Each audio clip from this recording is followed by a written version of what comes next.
Listo. Vamos a orar para empezar nuestro estudio este día. Señor, te damos gracias por este día, Señor, por la salvación que has traído a nuestras vidas, Señor, y es la razón por la cual estamos hoy aquí. Padre, te pedimos que pues tú tomes el control de esta reunión, que sea tu palabra hablando a nuestro corazón, Señor, marcando aquellas áreas de nuestra vida que necesitan ser cambiadas, Señor, que necesitan ser transformadas. Dejamos este tiempo en tus manos, en nombre de Cristo Jesús. Amén.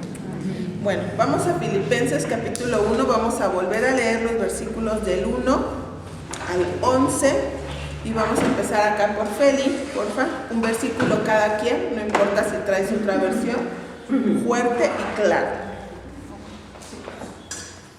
Pablo y Timoteo, siervos de Jesucristo, a todos los santos en Cristo Jesús que están en Filipos con los obispos y diáconos. Gracia y paz a vosotros, de Dios nuestro Padre y del Señor Jesucristo. Doy gracias a Dios siempre que acuerdo de vosotros. Me acuerdo de vosotros. Siempre en todas mis oraciones rogando con gozo por todos vosotros. Por vuestra comunión en el Evangelio, desde el primer día hasta ahora. Estando persuadido de esto, que el que comenzó en vosotros la buena obra la perfeccionará hasta el día de Jesucristo. Como me es justo sentir esto de todos vosotros, por cuanto os tengo en el corazón y en mis prisiones y en la defensa y confirmación del Evangelio, todos vosotros sois participantes conmigo de la gracia. Porque Dios me es testigo de cómo os amo a todos vosotros, con el entrañable amor de Jesucristo. Y esto pido en oración, que vuestro amor abunde aún más y más en ciencia y en todo conocimiento. Para que aprobéis lo mejor, a fin de que seamos sinceros e irreprensibles para el día de Cristo.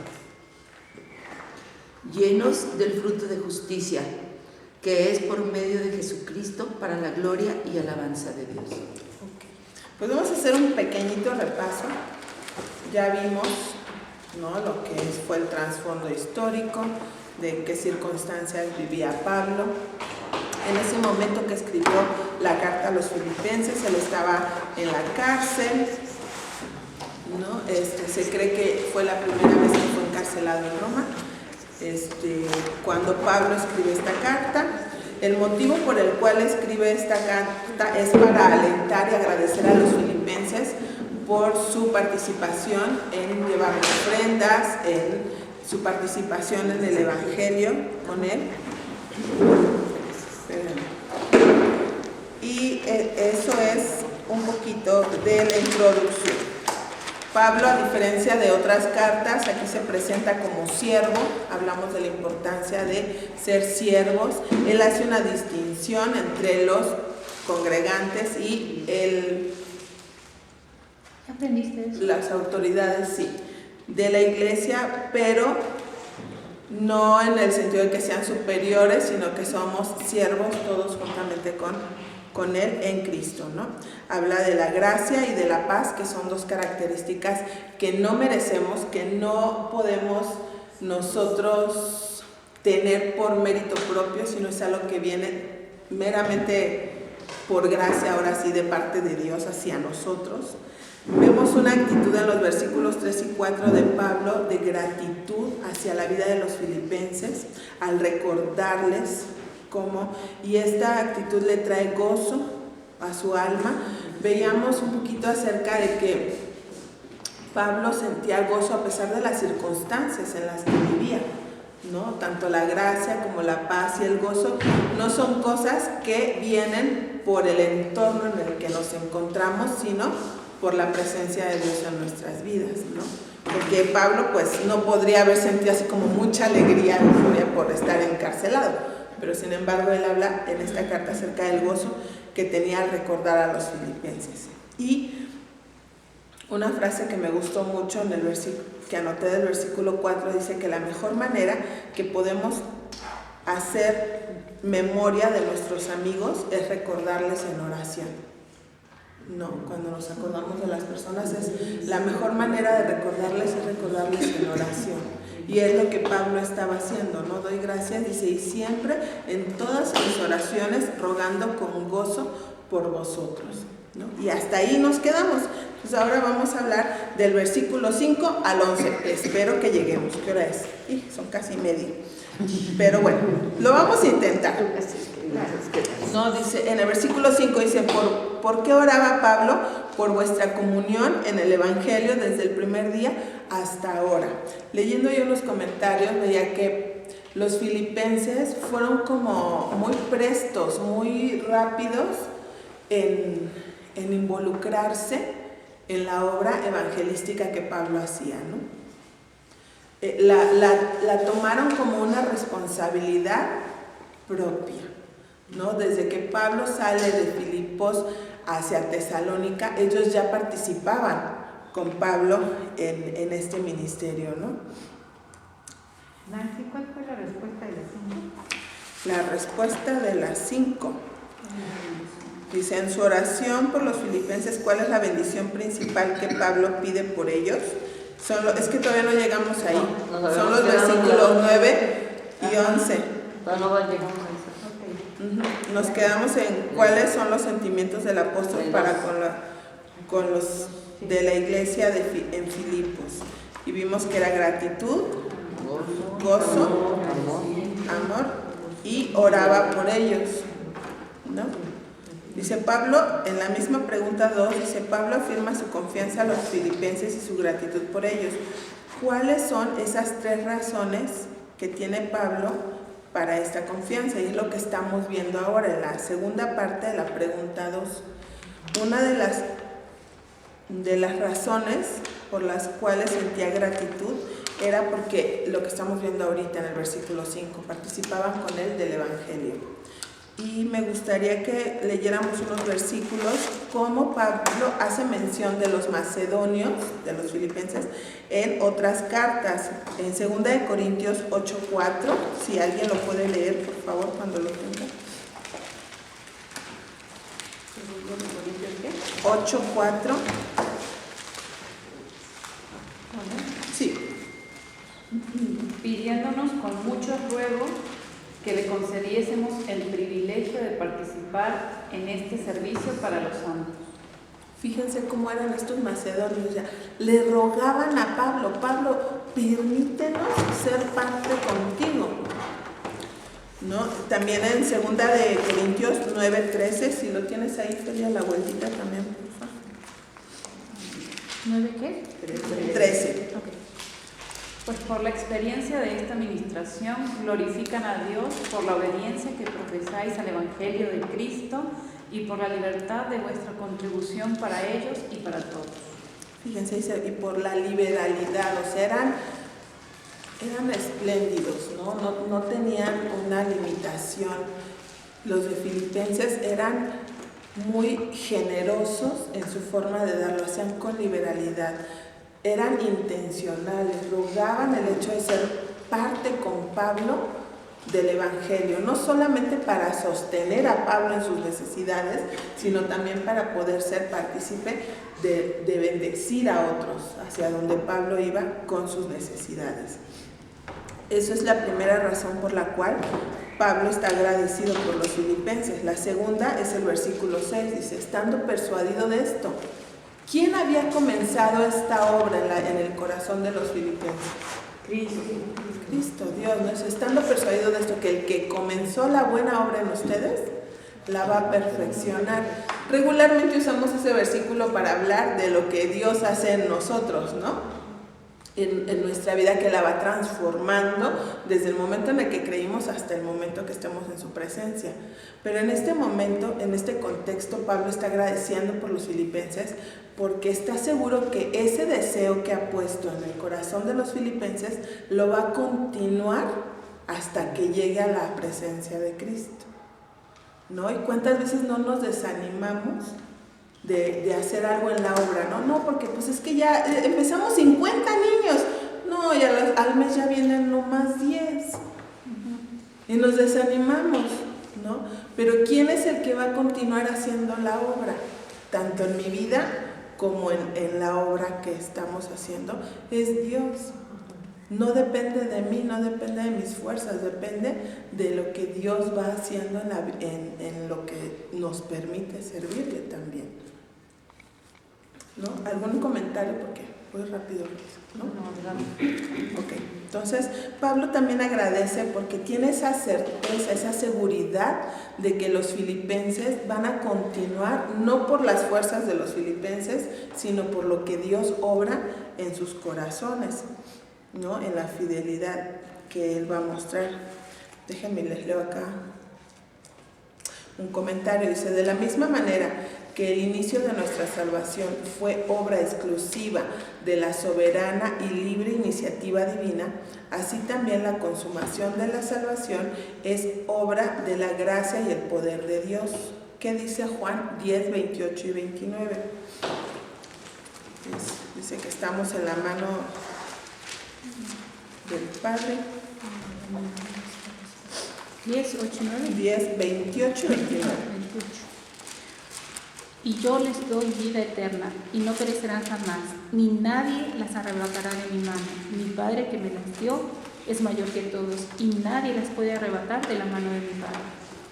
La seguridad en la que estamos en Cristo, ¿no? Él obra en nuestra salvación, Él también obra en nuestro servicio. Sí.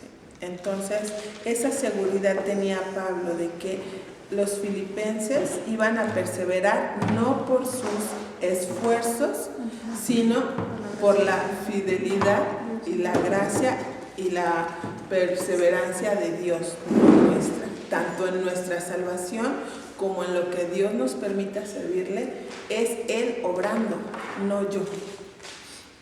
Esa es la segunda cosa por la cual Pablo le agradece. Y en el versículo 7, déjenme regreso a Filipenses, dice: como me es justo sentir esto de vosotros por cuanto os tengo en el corazón y en mis prisiones y en la defensa y confirmación del Evangelio. Todos vosotros sois participantes conmigo. ¿Qué pusieron ahí? ¿Qué razón tienen en el versículo 7? ¿En el versículo qué? Del versículo 7. ¿Qué pregunta es? Estamos en la segunda parte de la pregunta 2. Dice: ¿cuáles 3 razones tiene Pablo para esta confianza? Yo puse que por la confirmación del Evangelio. La participación de la gracia. Así es, ¿no? Esa es otra cosa que Pablo agradece, porque no es que eran ajenos, eran consiervos, eran coherederos. Romanos dice que somos coherederos de la gracia de Dios en Romanos 8. Entonces, ¿sí es 8? Sí, ¿verdad? No. 7. No, es el versículo 7 del que estamos hablando, pero el versículo de Romanos no me acuerdo, se los debo, pero ahorita se los busco. Pero sí, la última razón que tiene Pablo para tener agradecimiento es que eran copartícipes con él, son herederos, son un mismo equipo. No hay bandos aquí de nada. Todos aquellos que somos en Cristo, vayamos a la iglesia a la que vayamos y sirvamos en lo que sirvamos, somos coparticipantes de la gracia de Dios. Es un mismo reino, es un mismo propósito, llevar a las personas que no le conocen a que le conozcan, ¿no? Por esa razón también agradecía a Pablo. 8:17, Romanos 8:17. Ok, entonces ahora sí, vamos a la pregunta 3. Dice: ¿en qué formas participaron? Entre paréntesis dicen, tuvieron comunión con él en el Evangelio desde el principio hasta ahora. ¿Qué pusieron ahí? Vamos a leer los pasajes. Cari, ¿me ayudas con Hechos 16? Te doy las citas porque son varios. Son varios. Okay. Son los versículos 14 y 15, Sí. 31 y 34, y versículo 40. Y Adis, ¿me ayudas con Filipenses 4, 14 al 16? Para leerlos. Y vamos a ver en qué formas los filipenses participaron con Pablo. Okay. Empiezo.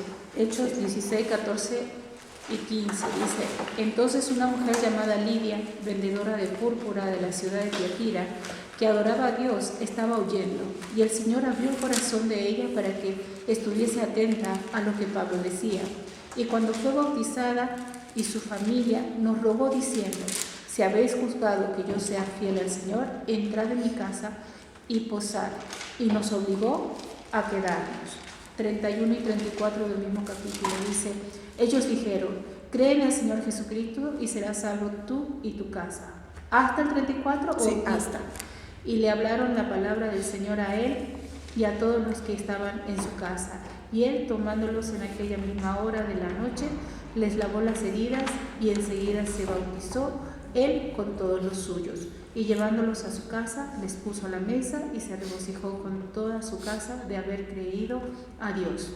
Y el 40. Entonces, saliendo de la cárcel, entraron en casa de Lidia, y habiendo visto a los hermanos, los consolaron y se fueron. Ok, Filipenses 4, 14 al 16, por favor. Sin embargo, bien hicisteis en participar conmigo en mi tribulación, y sabéis también vosotros, oh filipenses, que al principio de la predicación del Evangelio, cuando partí de Macedonia, ninguna iglesia participó conmigo en razón de dar y recibir, sino vosotros solos, pues aún a Tesalónica me enviasteis una y otra vez para mis necesidades. Hasta ahí, gracias. ¿En qué formas? Vemos según estos versículos, ¿en qué formas participaron los filipenses para con Pablo? ¿Quién quiere contestar? Hospitalidad y apoyo. Hospitalidad, apoyo. ¿Qué otra forma ven ahí? Ayuda económica. Le ayudaron en sus necesidades. Ahí terminando el capítulo de Hechos 16 dice que le consolaron. No. Se consolaron unos a otros. Ahí dice que el carcelero de Filipos lo llevó a su casa también, lo limpió, lo curó. Al final, en la casa de Lidia, dice que lo consolaron, ¿no? Y por esas razones, Pablo escribe el versículo 8, dice: porque Dios me es testigo de cómo os amo a todos vosotros con el entrañable amor de Jesucristo. Este no es un amor cualquiera, no, es un amor que nace desde lo más profundo del ser de Pablo.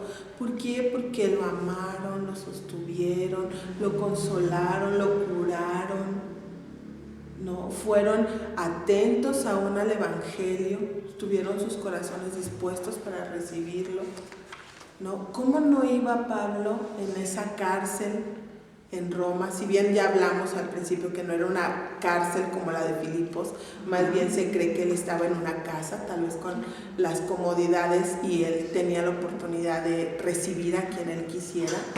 Una casa de arraigo. No, era un arresto domiciliario. No, pero ¿cómo no añorar esas características, no? ¿Cómo no iban a ser desde lo más profundo del corazón de Pablo ese sentir hacia los filipenses, ¿no? Les amaba con un amor muy ágape, pienso yo, ¿no? Pienso en que podía Pablo cumplir el mandamiento de amar al prójimo como a uno mismo, ¿no? Con ese amor, porque habla del amor de Cristo. Y no pudo habernos amado Cristo de otra manera a nosotros, sino es como con ese amor ágape. Ahora yo les pregunto, ¿realmente nosotras como hijas de Dios podemos sentir ese amor tan entrañable unas por otras? Sí. Yo creo que por algunas, ¿no? Pero Pablo no hace mención aquí de que, yo sí amo así, pero desde el fondo de mi ser a fulanito. Él habla de una iglesia, un amor hacia la iglesia, ¿no? Fue Pablo con todos. Mira, cuando yo entiendo que Cristo vive en mí, vive en ti y vive en cada uno, Entonces yo tengo que amar a cada uno en Cristo Jesús, independientemente de que nuestra parte, nuestro ser humano, tenga, mi humanidad, tenga algunas otras cosas. Yo como cristiana debo saber que yo no puedo ofender a mi hermana porque también estoy ofendiendo al Cristo que vive en cada uno de nosotros y en mí mismo. Así es. Sea quien sea. Sea quien sea, así es. Debemos de amarnos. Creo que podemos tener más empatía por unos que por otros, pero eso va arraigado al conocimiento que tenemos de unos y otros. Por eso, o sea, el poder ser intencional en conocernos, en pasar tiempo, aun cuando venimos a la iglesia y quedarnos platicando, no salir corriendo. Eso arma una comunión y una coinonía. Intencionalmente de acercarme a personas que no conozco y decirle cómo estás, cómo es tu vida, cómo llegaste a Cristo, no sé, el poder intimar más nos ayuda a tener más empatía. Ahora, a mí me da vuelta esto también en mi cabeza porque la palabra de Dios dice que debemos de ejercitarnos para la piedad, y la piedad es todo aquello que agrada a Dios, ¿no? Todas esas cosas que a Dios, y a Dios le agrada que nos conozcamos más. Ahora, puedo amar a cada una de ustedes como amo, por ejemplo, a Nancy, que la vi crecer, a Feli, que también la vi crecer, Dios mío. Creo que ya estoy grande. Sí, también, por favor. Pero, por ejemplo, con estas dos mujeres yo he pasado gran parte de mi vida. A Feli la conozco desde Argentina, a Nancy desde que llegué a México. Ahora, ¿puedo amarlas igual? Sí. ¿Por qué? Porque el amor de Dios mora en mí. Ahora, yo tengo que ejercitarme. ¿Cómo? Teniendo actitudes prácticas, como les mencionaba hace ratito, quedarme un tiempito más, intencionalmente. ¿Cómo se llama esta hermana? A ver, hermana, decime tu nombre y yo me lo tengo que grabar. Y después, ¿cómo es tu vida? ¿Cómo estás? ¿Te puedo ayudar en algo? ¿Puedo bendecirte en algo? ¿Puedo orar por algo por ti? Pero muchas veces venimos, estamos y solo nos dirigimos a Nancy o a Faeli o a algunas, pero no somos intencionales en buscar amar a las demás, aunque a lo mejor no todas vamos a tener la misma empatía, a lo mejor unas me caen más simpáticas que otras, qué sé yo, no sé, pero eso es cuestión de carácter. Pero ¿intencionalmente puedo amarlas? Claro que sí. ¿Debo? Claro que sí. ¿Tengo la oportunidad y la posibilidad de amarlas como Dios me ama a mí? Sí, porque el amor de Dios mora en mí. Ese atributo de Dios está en mí, porque Cristo vive. Entonces yo creo que tenemos que aterrizar cosas espirituales a cosas muy prácticas. Sí, es lo que Pablo habla, ¿no? O sea, por eso nos lleva a estos versículos en Hechos, porque dice, ¿de qué formas mostraron ese amor? Pues lo hospedaron, lo curaron, lo consolaron, ¿no? Entonces debemos de buscar ser eso unas a otras, de amarnos de maneras prácticas. Bueno, también ahora que estamos empezando, que estamos leyendo la Biblia, en Génesis, obviamente, el creador de absolutamente todo es Dios. Cuando entendemos que Dios creó absolutamente a todos, yo tengo que tener un respeto, porque eso es de Dios. Y cuando tengo un respeto, yo tengo que amar hasta mi ex esposo. No, hay excepciones. Solamente hay una excepción. Lo puedes amar como Dios lo ama. Exactamente, nada más. Porque la Biblia dice que amemos a nuestros enemigos, entonces pues hay que amarlos todos. Igualmente amar hasta los animales, a todos los seres, porque somos todos creación de Dios. Así es, ¿no? Entonces yo me animo a mí misma a mostrar ese amor del que Pablo habla, ¿no? Ese amor que le lleva a Pablo a tener esa añoranza por ellos, ese deseo ferviente, ¿no? De verlos, de saber cómo están. Entonces, sigamos. Es un amor desinteresado, pero es un amor práctico, ¿no? Muy práctico. Vamos a seguir. Dice, la pregunta 4. ¿Cómo le ayudan las palabras de Pablo? O sea, ¿cómo te ayudan a ti las palabras de Pablo del versículo 6? Estando persuadido de esto, que el que comenzó en vosotros la buena obra, la perfeccionará hasta el día de Jesucristo. ¿Cómo te anima esto? Yo lo puse en oración, orando por los demás. Que es la manera que me puede ayudar, me ayuda a mí y ayudar pues a ver de otra manera a la persona o a la hermana. A mí personalmente me da confianza, porque muchas veces me canso de mí misma. La verdad, llega diciembre y así como, Señor, toma. Pero chicas, yo creo que es hermoso pensar cómo Dios está haciendo una obra, no solo en mi vida, sino en la vida de cada una de ustedes, ¿no? Y aún hablábamos ayer en un estudio que hicimos ahí con algunas mujeres de que realmente, o sea, debemos de creerle a Dios. Dios está haciendo, y yo no sé ustedes, pero yo muchas veces cuando voy al día que acepté a Cristo y veo lo que Dios ha hecho en mi vida hasta el día de hoy, digo, Señor, es tu gracia. Es tu gracia. Y hablo con mi esposo y digo, Carlos, si yo no conociera a Cristo, no estaría contigo. No estaría en México. Serías mi excepción. No tendría a mi hija, ni mi nieto, ni estaría en esta iglesia. O sea, cómo Dios cambia, cómo Dios transforma. Ayer hablaba con una chica del Instituto Bíblico y yo le decía, ¿te acuerdas hace 3 meses quién eras y cómo eras? Sí. ¿Y puedes ver lo que Dios ha transformado en tu vida? Sí. Eso es la gracia. Y eso dice ese versículo. Está haciendo la obra en mí, pero también en ustedes. Y eso me encanta. Porque mira cuántos somos hoy. Y mira, o sea, yo puedo ver la vida de cada uno de ustedes, las veo aquí delante de mí y digo, bueno, Señor, puedo conocer a algunas y saber lo que están luchando, sufriendo, pero el Señor haciendo la obra. Y ustedes perseverando en el Señor. ¿Eso es la gracia de Dios? Oh, sí. ¿Y el Señor está haciendo la obra? Sí. Eso me maravilla. Así es. ¿Alguien más quiere comentar? A mí me da esperanza. De que digo, no me voy a quedar como estoy, o sea, tengo la esperanza de que siga trabajando, que siga trabajando, que siga termine. Entonces, a mí me da mucha esperanza. Sí, a veces fallamos, nos desanimamos, pero Dios nos anima diciendo que Él va a perfeccionar la obra. Así es. Levantarnos y seguir adelante. Pedir perdón, corregir errores, aprender de los errores, pero no quedarnos ahí, sino que sabemos que Dios está trabajando y perfeccionará. Solo un comentario. Puede haber interrupciones en el proceso que Dios tiene en nuestras vidas. ¿Por qué? Por distracciones, tribulaciones, muchas cosas que veíamos también en otro libro que estoy estudiando, mi pecado, aún traumas de mi vida. Son interrupciones que pueden haber en mi proceso, en el proceso pero el proceso no depende de mí. Aunque hayan interrupciones, el Señor dice que lo va a completar. Y lo que Dios promete, lo va a hacer. Entonces, chicas, algún día vamos a hacer. Como Él es, gracias a Dios. Charita. Pues a mí me ayuda y me da la certeza de en quién he puesto mi confianza, ¿no? Saber que es un Dios real.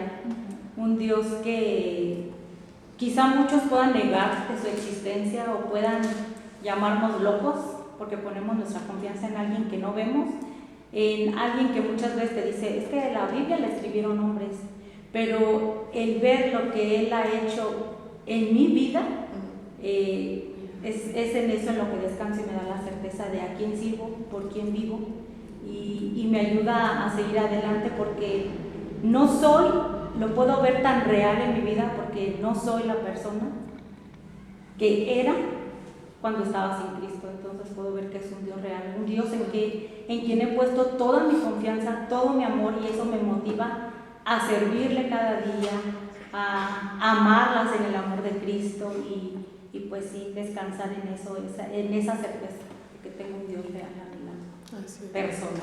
Aunque es de todas, pero es tuyo. Es personal. Sí, ¿no? Él sabe y él está en lo particular con cada una de nosotros, ¿no? Y es no por nada es una de las mejores formas de compartir de Cristo el hablar de lo que Él ha hecho en nuestras vidas, porque hay muchas cosas que pueden debatir, ¿no? Te puedes poner a debatir con personas acerca de la palabra de Dios, pero no pueden debatir lo que Dios ha hecho en ti, ¿no? Y darle la gloria a Dios de ver lo que eras y lo que eres por Él.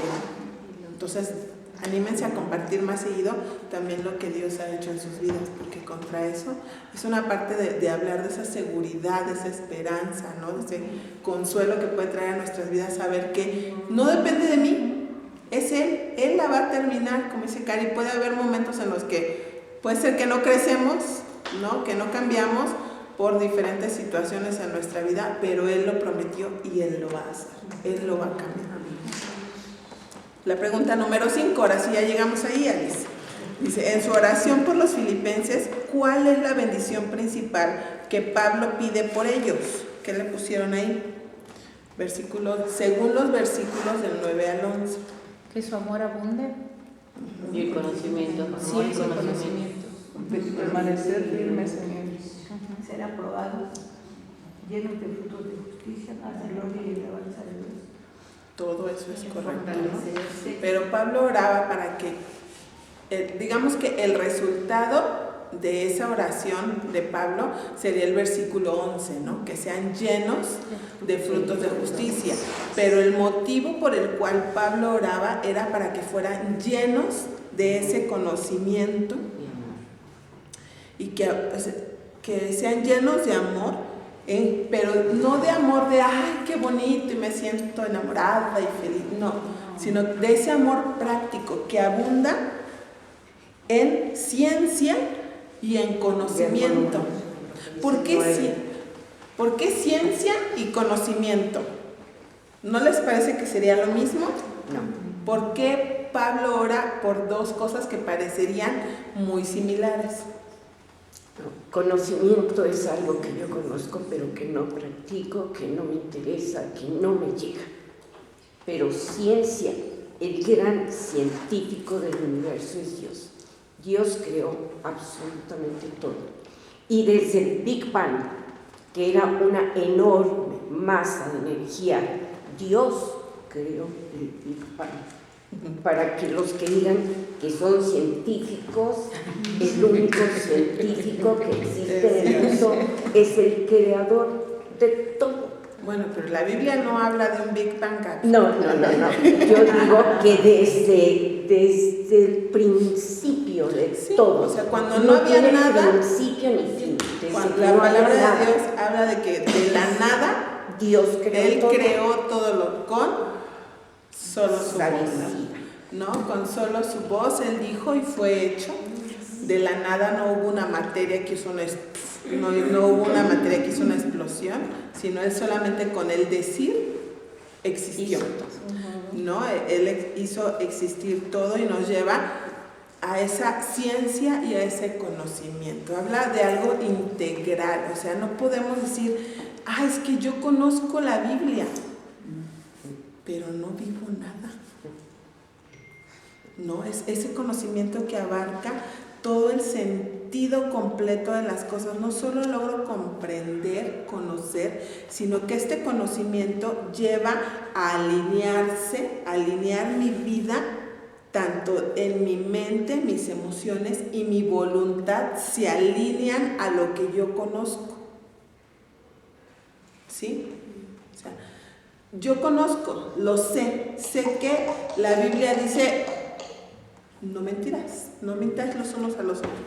Lo conozco, pero cuando aplico ciencia y conocimiento es cuando yo puedo alinear que en mi mente yo ya sé que mentir es pecado, pero eso controla mis emociones y hace que mi voluntad sean hacia el mismo lugar donde Dios quiere que yo vaya.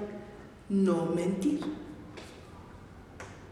Qué miedo. Y a veces mentimos en cosas tan insignificantes que digo yo, ¿y por qué? ¿Cuál es la necesidad?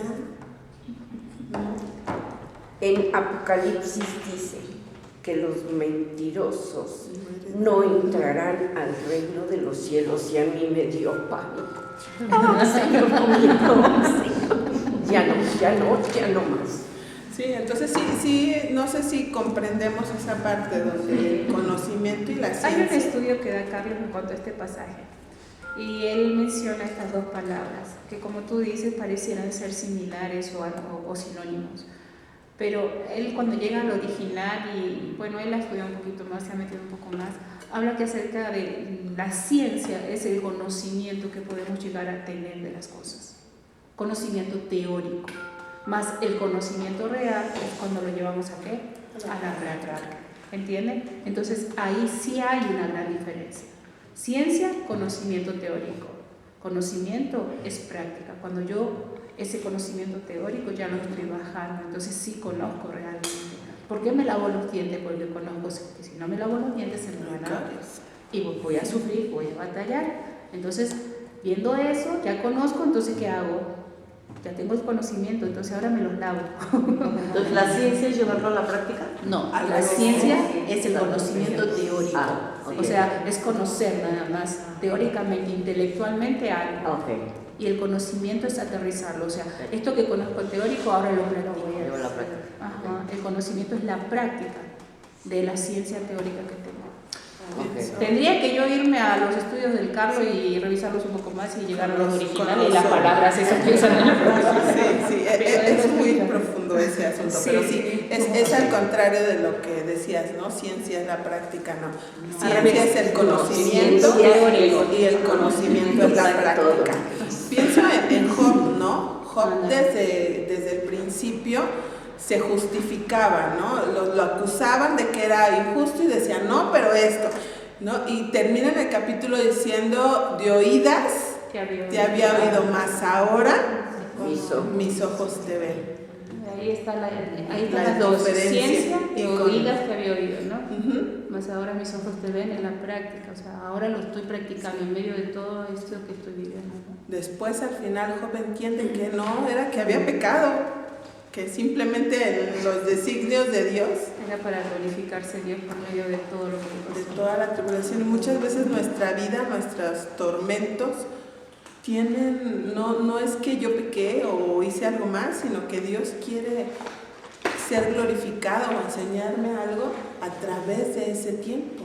Entonces ese es el conocimiento al que Pablo quiere que lleguen los filipenses, a un conocimiento práctico, a un real conocer a Dios, porque podemos conocer muchas cosas de Él, pero no vivimos esas cosas. Entonces esa es la oración de Pablo para los filipenses. ¿Por qué? Dice, para que aprobéis lo mejor. Me lleva a pensar en Romanos 12:2, dice, no os conforméis, sino transformaos por medio de la renovación de nuestro entendimiento, para que comprobéis cuál es la buena voluntad de Dios, agradable y perfecta. Que no te lo digan, que no te lo cuenten. Sí. Vívelo. Es algo propio, ¿no? O sea, me acuerdo que una vez un maestro en el instituto agarró y no sé si fue Daniel Rubel o quién, pero era como algo muy común, que llegaba y abría un alfajor y se lo comía, o un chocolate, decía, este alfajor o este chocolate tiene, un chocolate supongamos, tiene cacahuates y tiene caramelo y sabe su dulzura. ¿Tú sabes a qué sabe el chocolate? Pues por lo que te contaron, pero pues no te dieron, ¿verdad? No puedes experimentar. Y Pablo, tanto en Romanos como aquí en Filipenses, quiere que experimentemos la buena voluntad de Dios, pero a la cual no vamos a poder llegar a disfrutar si no tenemos ese conocimiento práctico. Entonces, por eso Pablo ora, dice, yo oro para que lleguen a ese conocimiento, a esa ciencia y ese conocimiento. Es un amor que no nada más se queda en el sentimiento, es un amor práctico. Pablo es muy práctico, siempre nos lleva a hacer, para que ese conocimiento lo pongamos en práctica, porque solo así vamos a poder disfrutar de la buena y agradable voluntad de Dios, que es perfecta. Dice, para que entonces, ya que comprobamos cuál es la buena voluntad de Dios, vamos a poder ser irreprensibles, para que seáis sinceros e irreprensibles para la venida de Cristo. Un día Cristo va a volver. ¿Cuándo? No lo sé, solo Dios lo sabe. Pero Él quiere llegar a encontrarnos sinceros, significa sin mancha, sin tacha, irreprensibles. Yo también dije, pues es como muy similar el asunto, pero ya estudiándolo, no. O sea, no quiere que nuestra vida tenga una mancha. Y al no tener, somos irreprensibles, no tenemos de dónde se nos agarre, no tenemos algo que sea de tropiezo a otros. Eso quiere decir Pablo al decir irreprensibles, que no sean de tropiezo a otros, que esas manchas que tenemos no vengan a ser tropiezo a otros. Sean sinceros, irreprensibles para cuando venga Cristo. Obviamente esto es un caer y levantarse, ¿verdad? Porque muchas veces hacemos cosas que manchan, ¿no?, nuestra vida, hay pecado en nosotras y eso provoca que podamos ser de piedra de tropiezo para alguien más. Pero en la medida en la que crezcamos y abundemos en este conocimiento del cual Pablo habla, tiene que ir siendo menor. Tenemos que tener un estilo de vida distinto. ¿Por qué? Porque tenemos un propósito distinto. Efesios 5:27 dice, para presentársela limpia, déjenme porque se me olvidó, dice, a fin de presentársela a sí mismo una iglesia gloriosa, que no tuviese mancha, ni arruga, ni cosa semejante, sino que fuese santa y sin mancha. Esa es la iglesia que Cristo quiere recibir. Ese es nuestro propósito, que el día que Él venga podamos ser esa iglesia gloriosa que Él salvó. Vamos a continuar. Según el versículo 11, ¿de dónde viene la capacidad de vivir una vida recta? Ahora sí, de los frutos de Jesucristo. De Cristo. De Jesucristo. Sí, porque ¿quién es el que genera esos frutos? Cristo. Dice, ¿con qué propósito debemos vivir esta vida? Según el versículo 11. Para gloria y que podamos hablar. Ese es el propósito de nuestra vida, que a la final en Corintios 10:31 dice, si pues coméis o bebéis o hacéis otra cosa, hacedlo todo para la gloria de Dios. O sea, a mí me gusta mucho ese versículo y a lo mejor siempre lo menciono, pero se va a cosas tan elementales como el comer o el tomar, que o sea, si Dios se agrada de mí, de lo que como y de lo que bebo, también me tiene que preocupar lo que hablo, dónde voy, lo que miro, ¿no?, lo que hago. Entonces Dios quiere que cada una de nuestras las partes de nuestra vida sea para agradarlo a Él. Ahora, esto, volvemos a lo mismo, no viene de lo que yo puedo hacer. En Romanos también Pablo dice que Él produce, en el capítulo 7, así el querer como el hacer. No viene de mí, Él produce ese fruto. ¿Cuál es cuál es mi parte en todo esto? La disposición que yo pueda tener, ¿no? El de venir a su presencia y querer conocerlo. Porque todo lo demás es una obra de Él. Y aún el propio deseo de venir y buscarlo proviene de Él.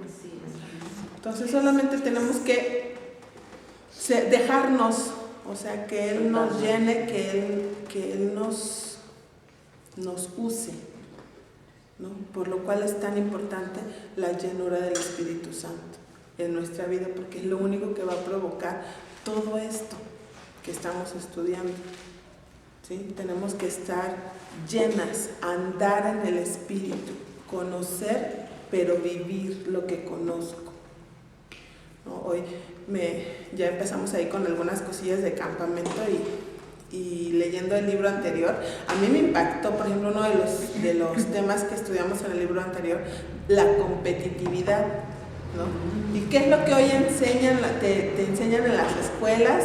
¿Qué es lo que buscan las empresas? Personas competitivas, ¿no?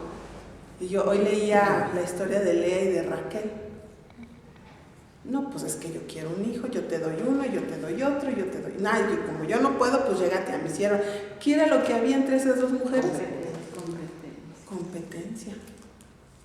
Y eso está muy cañón. Yo pensaba mucho eso hoy en la mañana y decía, es que a Dios no le gusta la competitividad. Yo creo que lo que Dios busca es que vivamos para su gloria y eso obviamente nos hace ser personas mejores, pero no competitivas. Es que se entiende, ¿no? Se malinterpreta y se malmaneja esa competitividad. Porque sí, o sea, a mí no me importa ser competitivo para mi crecimiento, tanto personal como en el ámbito donde me desenvuelvo. Pero si ya voy a competir y le doy zancadilla a ella y le doy zancadilla acá para que yo pueda alcanzar, entonces ya cambia toda la intención. Entonces ya no podríamos llamarlo así asertivamente competitividad, ¿no? Puede ser a lo mejor mal usada también la palabra, porque yo creo que lo que tú hablas es más bien el hecho de superarte, o sea, no aconcharte al soy así, así soy, así me quedo, sino siempre estar buscando algo más, o sea, quiero crecer, quiero aprender, eso está bien, pero cuando pisoteo acá, no me importa a quién voy descalificando con tal de lograr mi objetivo. Creo que tu motivación. Creo que de esa competitividad realmente es ser nefasto en ese punto, ¿no? Es querer llegar a un objetivo sin importarme a quién yo tenga que pisar. Y eso está mal, pero el hecho de que tú te superes, que tú aprendas, que tú sigas adelante, que tengas conocimiento, que puedas tener, no sé, muchas cosas de las cuales poder hacer uso para la gloria de Dios, está bien. Pero la competitividad va en descalificación de lo que tengo alrededor. Sí. Es cuando mi enfoque es glorificar a Dios, eso me va queriendo llevar a más. O sea, ya no es suficiente lo que hago o lo que estudio en cuanto a la palabra de Dios.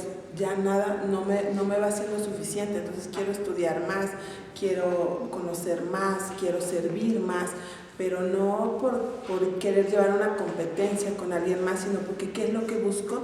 Lo que dice aquí al final el versículo 11. Dice que seamos llenos de frutos de justicia, que es lo que las mejoras que uno va teniendo por medio de Cristo, no es algo mío, ¿para qué? Para la gloria y alabanza de Dios. Entonces, cuando mi objetivo es glorificar a Dios, no es que yo sea competitiva, es que simplemente busco ser agradable a Dios. Entonces eso me va haciendo como querer superarme, querer crecer. Y eso no solamente se refleja en mi vida personal, sino también se refleja en cada una de las áreas que tenemos. Si yo tengo un negocio, entonces quiero que mi negocio crezca y pueda brindar más servicios. Si yo soy maestra, quiero ser una maestra de mayor excelencia. Si soy mamá y me quedo en casa, bueno, quiero ser una mejor mamá, estar más al pendiente de la vida, no solamente física de mis hijos, sino también espiritual. Y entonces todo eso, cada una de las áreas se ven afectadas a favor o en contra de la relación que yo tenga con Dios. Si yo tengo una buena relación con Dios, voy a ir siendo cada vez mejor. Pero si yo no me acerco a Dios, bueno, se va a ir delimitando toda mi vida. Yo me disculpo, tengo un compromiso a las 12:30. Está bien, sí. Ya terminamos el estudio. Sí. Falta una pregunta, ¿no? Sí, en las aplicaciones. Dice, en este pasaje, ¿cuál es la lección de la vida de Pablo que más le ha impresionado? Para mí es que al cantar ellos himnos en la casa, se abren las cadenas, se abren las puertas. El contentamiento de Pablo, el gozo. Que a pesar de que estaba preso, no cambió su estado de ánimo, al contrario. La tiene Marta. ¿Cuál leíste? ¿Qué es lo que más te impresionó? Ajá, la pregunta 7 en las aplicaciones. A mí lo que me impresiona es el amor de Pablo hacia los demás. O sea, todo lo que hacía por los demás, el orar, el ayudar. O sea, el amor de Pablo es lo que a mí me impresionó. Mari. A mí me impresionó el gozo que en medio de la situación en la que estaba, sí, él se gozaba.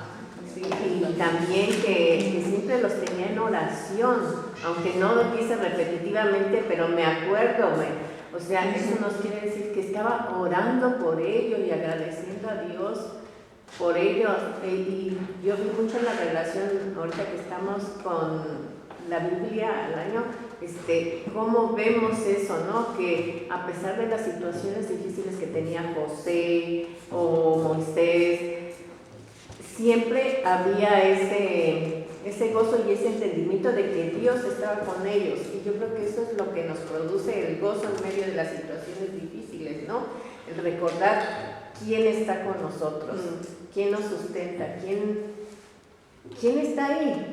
¿Quién está ahí? Eso es lo que me encantó, que el ver el gozo de Pablo y creo que es una de mis oraciones, ¿no? Que en medio del gozo, en medio de las situaciones me permita el gozo y llevar sus palabras, porque eso lo utilizaba él, ¿sí? Todas esas situaciones para llevar el evangelio, ¿sí? Él tomaba cada situación y por ejemplo, con los que estaban en el pretorio, yo estoy segura de que a todos y a cada uno de ellos les predicaba y veían en su vida lo que Cristo había hecho.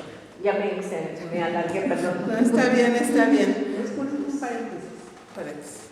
Yo considero que Lorena está grave. Está delicada. Entonces, que oremos mucho por los dos, ¿sí? Para que se recupere, pero está grave. Entonces, llevarle el corazón a seguir orando. Claro que sí. Allá iba con la última pregunta, ¿no? Dice, ¿quiénes necesitan escucharle decir con sinceridad que los ama? ¿No? Tenemos hermanos en Cristo ahorita que están enfermos. Male no se ha recuperado del todo de la caída que tuvo.